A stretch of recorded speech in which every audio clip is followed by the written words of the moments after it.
तो एक बेहतरीन सवाल ये है कि क्या पत्थर भी हमसे बात कर सकती?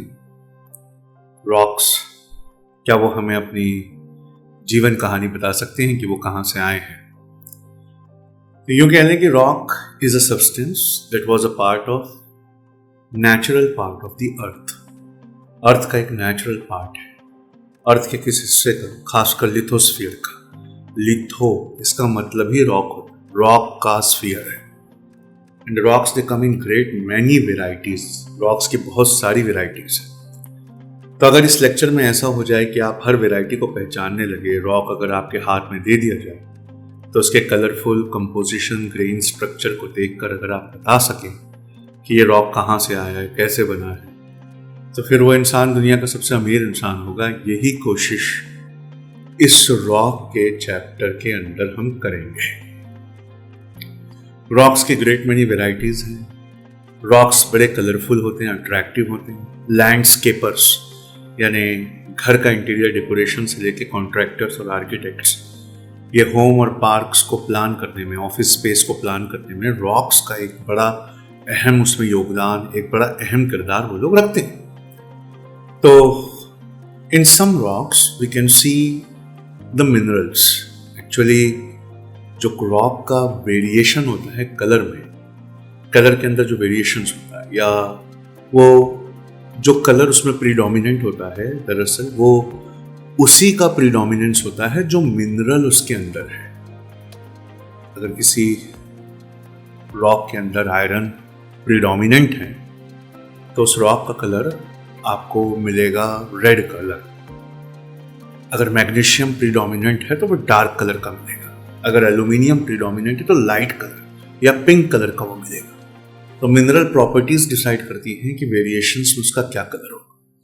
एक एग्जांपल लेते हैं ग्रेनाइट का। अगर ग्रेनाइट को आप हैंड लेंस के साथ देखेंगे, जो रॉक आपकी स्क्रीन पे दिख रहा है, उसको अगर आप हैंड लेंस के साथ देखेंगे तो आपको दिखेगा कि इसके कुछ पार्ट्स जो है ना वो ट्रांसपेरेंट है।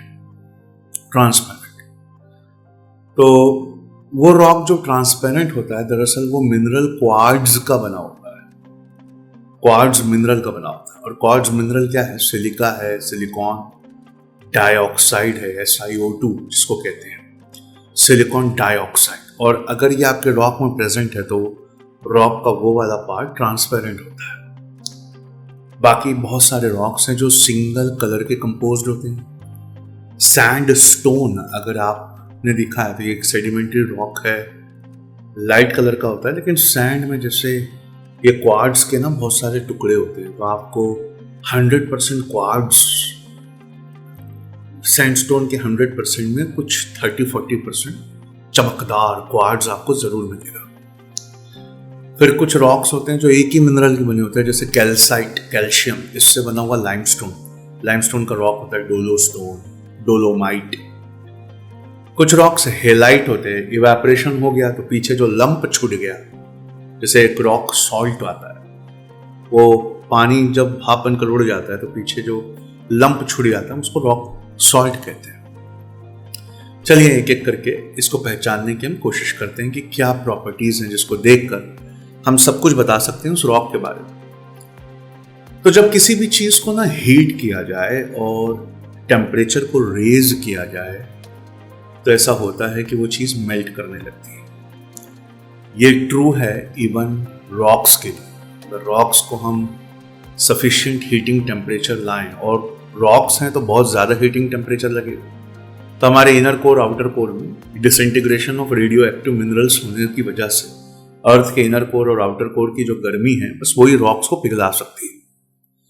रॉक पिघल तो जाता है, लेकिन वहाँ इतना प्रेशर होता है और जगह नहीं होती फैलने की, तो वो रॉक पिघला हुआ, टेम्परेचर फिर भी रॉक बनकर ही अंदर रहता जब तक कोई उसके ऊपर की लेयर को तोड़कर उसे बाहर ना निकाले।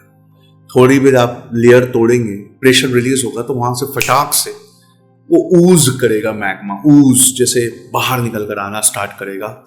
और उसके पास टेम्परेचर पहले से था, वो पहले से पिघलना चाहता था, जगह नहीं थी उस लिक्विड मैग्मा के बहने की, आपने जगह बना दी तो बाहर निकल कर आता है। लेकिन मैग्मा हम कहते हैं जब वो जमीन के अंदर होता है, और लावा कहते हैं जब जमीन के ऊपर होता है। और जब वो जमीन के ऊपर होता है तो फिर वो ठंडा होना शुरू होता है, किसी भी गाढ़ी चीज को जब ठंडा करा जाए तो हलवे की याद आती है। क्यों? उसमें क्रिस्टलाइजेशन होता है, सॉलिडिफिकेशन के साथ क्रिस्टलाइजेशन होता है। क्रिस्टलाइजेशन का मतलब क्या होता है? क्रिस्टलाइजेशन का मतलब होता है कि उसके अंदर ना सॉलिड क्रिस्टल्स बनने लगते हैं अगर गाढ़ी चीज को हम धीरे धीरे कूल करें।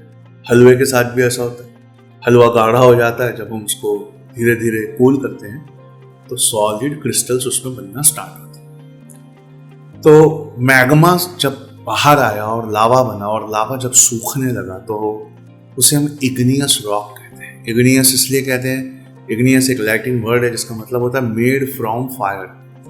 तो हॉट मोल्टन लिक्विड रॉक जो अर्थ के बहुत डीप था वो जब बाहर निकल कर आया, मैग्मा लावा में कन्वर्ट हुआ। दैट इज द टाइम जब वो लावा जो है वो धीरे धीरे ठंडा होने लगा, क्रिस्टलाइज होने लगा, और जो अंदर की गर्मी थी रेडियो एक्टिव डिसइंटीग्रेशन की वजह से जब वो बाहर आई और लावा अपनी हीट को छोड़ने लगा और उसकी हीट डिसिपेट होने लगी, that is the beautiful time कि वो रॉक बनना स्टार्ट हुआ। इग्नियस रॉक्स वोल्केनिक आइलैंड्स पे हमको बहुत मिल जाते हैं, वोल्केनो के पास हमको बहुत मिल जाते हैं। इंडिया के डेक्कन पेनिनसुला में इग्नियस रॉक्स बहुत मिलते हैं। क्यों? हम जानते हैं जब पैंजिया टूटा था और अर्थ के कॉन्टिनेंट्स के टुकड़े हुए थे तो इंडिया जब चला था एशिया से टकराने तो रास्ते में एक प्लम ऑफ वोल्केनो आया था जिसने उसमें बहुत सारा मैग्मा पोर किया और लेयर बाय लेयर हमारा डेक्कन का प्लेट्यू बना। वो लेयर बाय लेयर जब वोल्केनिक इग्नियस रॉक ठंडा होता है ना तो ब्लैक कलर का सॉलिडिफाई होता है। आज वो ब्लैक कलर बीच में टूट गया है वेदरिंग की वजह से, सन कॉन्ट्रैक्शन एक्सपांशन टूट गया है। और इस टूटने की वजह से कुछ हुआ ऐसा, काली मिट्टी बनी है जिसमें हम कॉटन को ग्रो करते हैं। काली मिट्टी बनी है जिसमें हम कॉटन को ग्रो करते हैं। तो उस काली मिट्टी में हम कॉटन को ग्रो करते हैं। तो बसाल्ट वो रॉक होता है जो इग्नियस है, वोल्केनो के इन एंड अराउंड मिलता है। जहां काले कलर का बसाल्ट मिलता है इसका मतलब है यहाँ किसी ना किसी तरह की वोल्केनिक एक्टिविटी माजी में यानी पीछे या लेटेस्ट में हुई है। मिड ओशियानिक रिज के पास हम जाएंगे अगर और वहां से निकाल कर लाएंगे बसाल्ट रॉक, तो उसको लाकर जब हम उसका केमिकल एनालिसिस करेंगे तो हमको समझ में आएगा कि नहीं यार इसके अंदर बसाल्ट यानी यहाँ पर नीचे से मैग्मा ऊज हो रहा है। तो इग्नियस रॉक की एक खास पहचान है, मेड फ्रॉम फायर है ये आप समझ गए, मैग्मा है ये आप समझ गए। लेकिन मैग्मा दो तरह का होता है, हम आगे वोल्केनो के चैप्टर में देखेंगे इस बात। एक मैग्मा होता है जो जमीन के ऊपर आके सॉलिडिफाई होता है, वहां उसके रॉक्स बनते हैं। लेकिन एक मैग्मा इतना गाढ़ा होता है कि वो जमीन तक पहुंच ही नहीं पाता, उससे पहले अंदर ही जमीन के गर्भ में ही धीरे धीरे सूख जाता है। हम उसे इंट्रूसिव कहते हैं क्योंकि वो एक्सट्रूसिव कभी हो ही नहीं पाया, वो बाहर आ ही नहीं पाया, तो वो इंट्रूसिव है साहब।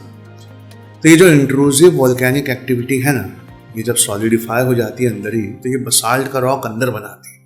फिर सन आके ऊपर की लेयर्स को तोड़ता है और जब वो तोड़ता है सन तब हमको ये इग्नियस रॉक मिलता है।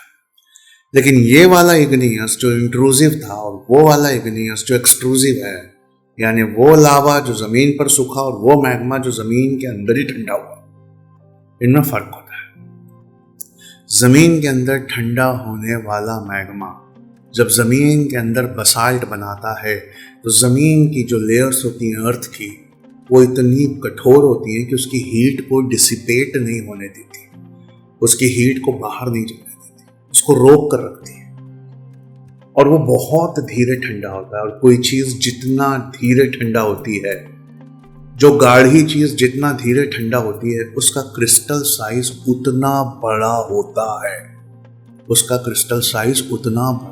है, लेकिन जो जमीन पे लावा बहने लगा, मैग्मा अंदर ठंडा हुआ तो उसका क्रिस्टल साइज बड़ा है। जितना अंदर ठंडा होगा उतनी लेयर्स उसकी हीट को नहीं जाने देगी, जितनी लेयर्स उसकी हीट को नहीं जाने देगी उतना वो अंदर धीरे धीरे ठंडा होगा, तो उतने लार्ज क्रिस्टल्स का फॉर्मेशन होगा। चिकन की एक टंगड़ी को जब हम एग्जाम्पल है, चिकन की एक टंगड़ी को जब हम सिल्वर फॉइल में कवर करते हैं तो उसकी हीट अंदर ही बरकरार है।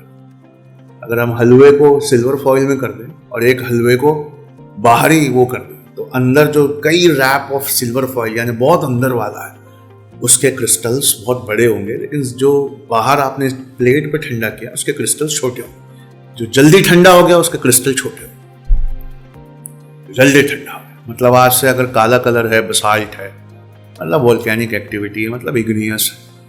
लेकिन फिर उसके हम क्रिस्टल्स को देखेंगे। अगर बसाल्ट के क्रिस्टल्स बहुत पावरफुल बड़े ग्रेन्स हैं उसमें, इसका मतलब ये अंदर बना था, कहीं ज़मीन के अंदर बना था। और जिसके ग्रेन्स बहुत छोटे हैं, इसका मतलब ये ऊपर ठंडा हुआ था, ये ऊपर ठंडा हुआ था। ये है कहानी रॉक्स की, ये है कहानी रॉक्स की। अगर आप इसको धीरे धीरे समझना स्टार्ट करेंगे तो ये है कहानी रॉक की। अच्छा, इंट्रूसिव रॉक अगर नीचे ही ठंडा हो गया और उसके ग्रेन बड़े थे तो फिर वो ज़मीन पर कैसे आया? वो ज़मीन पर आया एक वजह से, जब अर्थ ने वेदरिंग करके बाकी लेयर्स को हटा दिया, ऊपर के लेयर्स को सन ने हटा दिया, तो नीचे का पत्थर एक्सपोज हुआ। और जब नीचे का पत्थर एक्सपोज हुआ तो उसके ग्रेन साइज बड़े बड़े और हमको बसाल्ट और इग्नियस मिला, लेकिन अब वो वाला मिला जिसके ग्रेन साइज बड़े थे। वेदरिंग और इरोजन ने माउंटेन्स को ब्रेक किया, हवा चली, इन कण को उड़ा के ले गई, पानी बरसा, वो इन कण को बहा के नदी में ले गया, नदी इनको तोड़ते बिखेरते अपने डेल्टा में डिपॉजिट करती है। और डेल्टा आते आते ये रॉक्स के इतने महीन टुकड़े हो जाते हैं कि इतने बारीक टुकड़े हो जाते हैं, इतना फाइन क्रश हो जाता है ये रॉक कि हम इसे सबसे उपजाऊ मिट्टी कहते हैं। The most fertile alluvial, finest quality, best grade alluvium. इसमें आप 3 क्रॉप्स, 2 से 3 क्रॉप्स पर ईयर उगा सकते हैं। डेल्टा की मिट्टी, बहुत बड़ी चावल की खेती होती है वेस्ट बंगाल, उनका स्टेपल डाइट भी है। बांग्लादेश में चावल की बहुत बड़ी खेती होती है। कहाँ से? हिमालय से रॉक्स को क्रश करते करते उत्तराखंड, उत्तर प्रदेश, बिहार होते होते फिर वेस्ट बंगाल लाते लाते वो पूरी तरह क्रश हो जाता है। बड़ी महीन अलुवियल होती है उसमें। बाढ़ के सीजन में जब नदी अपने पार्टों को तोड़ती है, हमने हड़प्पा एंड मोहनजोदारो में पढ़ा था, तो इस सिल्ट को, इसे सिल्ट कहते हैं, या आप इसे यूं भी कहते हैं, क्रश पार्ट, फाइनेस्ट ग्रेड अलुवियम, उसको डिपॉजिट करती है। बड़ी उपजाऊ होती है ये, इसमें मिनरल कंटेंट होते हैं, फसल बहुत अच्छी होती है। तो फ्लड एक नेचुरल फिनोमिना है। अगर हम उसको हार्वेस्ट करें फ्लड को, तो उसके अंदर इस कदर न्यूट्रिएंट्स और फर्टिलिटी होती है कि उतना फर्टिलाइजर आपको कम लगेगा, उतना फर्टिलाइजर आपको कम लगेगा। तो वेदरिंग और इरोजन, और जब ये layer by layer by layer deltas में जब ये डिपॉजिट होता है, तो वहाँ पर ये नीचे की लेयर्स ऊपर की लेयर्स के प्रेशर से दबने लगती है। और ऊपर के लेयर्स के प्रेशर से दबते दबते दबते ये हो जाता है कि ये वाली जो लेयर्स है ना, ये सेडिमेंट्री रॉक्स में कन्वर्ट हो जाती है। सेडिमेंट पे सेडिमेंट, सेडिमेंट पे सेडिमेंट, सेडिमेंट पे सेडिमेंट, और नीचे वाले सेडिमेंट ऊपर वाले सेडिमेंट्स के वेट से दब रहे हैं, और नीचे वाले सेडिमेंट्स को वो सॉलिडिफाई हो जाते हैं। उससे हमको सेडिमेंट्री रॉक्स मिलते हैं। लेकिन कभी कभार इन सेडिमेंट्री रॉक्स को जब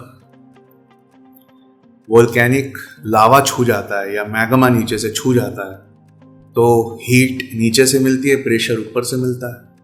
हीट और प्रेशर की वजह से ये सेडिमेंट्री रॉक्स मेटामॉर्फिक रॉक्स में, सबसे कठोर क्वालिटी रॉक्स की मेटामॉर्फिक रॉक्स में कन्वर्ट होते हैं। आप वोल्केनो के लेक्चर में देखेंगे कि कार्बन के रॉक्स होते हैं। जब इंट्रूसिव वोल्केनिक एक्टिविटी के चलते नीचे से मैग्मा आता है, और ये मैग्मा क्या करता है कि नीचे से हीट देता है, और ऊपर से पहले ही प्रेशर है, layers by layers by layers का प्रेशर, और नीचे से हीट है, तो ये कार्बन कन्वर्ट होता है किसमें? डायमंड में कन्वर्ट होता है। वोल्केनो ऐश भी फेंकता है, और ऐश गिरती है कोन के दोनों तरफ, और ऐश जो है सेटल होती है layer by layer by layer और हार्डन होती है। लेकिन इस तरह से ऐश को, उस राख को जो layers by layers by layers दोनों साइड वोल्केनो के सेटल होती है, हमको कहना तो चाहिए सेडिमेंट्री, लेकिन उसको कहा जाता है इग्नियस। क्यों? ऐश जो है वो बुझी हुई है, बनी थी वो आग से, वो बुझी हुई है, और वो फाइन है डस्ट की तरह, इसलिए आसमान में थी फिर नीचे गिरी। तो मटेरियल इज फ्रॉम वोल्केनो, इसीलिए वोल्केनिक ऐश को सेडिमेंट्री नहीं कहते, उसको इग्नियस कहते हैं। अगर सेडिमेंट्री आया तो आप मार्क कर दोगे, क्यों? क्योंकि वो सेडिमेंट है ऐश का, जो लेयर बाय लेयर यहाँ डिपॉजिट हो रहा है। लेकिन वैसा नहीं है बच्चों, वो वोल्केनो से आया हुआ मटेरियल इग्नियस है, मेड फ्रॉम फायर। इग्नियस का मतलब ही मेड फ्रॉम फायर, तो वो इग्नियस रॉक्स ही कहलाता है। फिर इग्नियस रॉक्स की टूटता है वेदरिंग से, और नदियाँ इसको कैरी करती हैं, डेल्टा में डिपॉजिट करती है, और कभी डेल्टा के पास टेक्टोनिक गड़बड़ी की वजह से ये अंदर चला जाए और उसमें प्रेशर और हीट लगे तो मेटामॉर्फिक बन जाता है। अब ये 3 रॉक्स की वैरायटी में से अब हम एक एक लेंगे। हम शुरू करते हैं इग्नियस से। तो चलिए अगले लेक्चर में हम इग्नियस रॉक की बात करते हैं, और वादा करता हूँ इन 3 छोटे लेक्चर्स के बाद, मुश्किल से 1 घंटा भी नहीं लगेगा तीनों मिलाकर, आप हर रॉक को पहचानने लगेंगे, चाहे वो कहीं का भी हो, आप उसको देखते ही पहचान जाएंगे इंशाल्लाह।